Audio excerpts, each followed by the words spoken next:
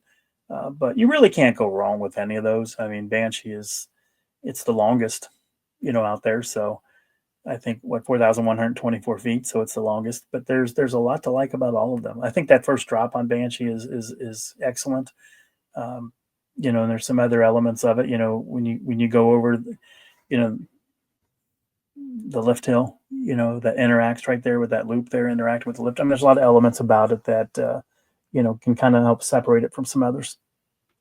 Yeah, that is it an inline twist? Is that the last inversion at the end? Yep. That's the best. That's the best element on any inverted coaster. That's a favorite that everybody likes too. So you can't go wrong. I mean, I think I'm going to do at some point on Theme Parks by Don, my website. I'm going to do a list of like my top inverts. I did my top 10 wooden roller coasters, which had some surprises on there that people weren't expecting me to list some of the rides that I did in my top 10. But I also, for me, it's not just about did it break records and, is it the longest? Is it the fastest? Is it the newest?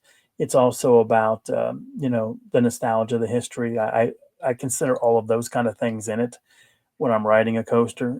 Like, when you're riding the Coney Island Cyclone, that it's not just another roller coaster, that it's got a lot of history, to it. So that makes it special. So there's things like that I factor into my rankings. Very cool. So fantastic question. And if you have your own question you want to ask the boys from Tower Topics, Don, tell them where to send it. Well, there's 2 ways to do it. You can send us a direct message through our X, which is Tower_Topics. Be sure that you're following us there.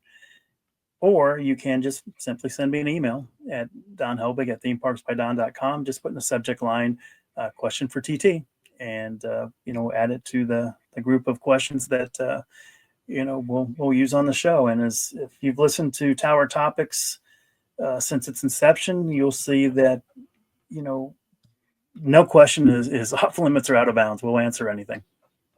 Some questions offend us personally, and we still answer them. We still use them, yes.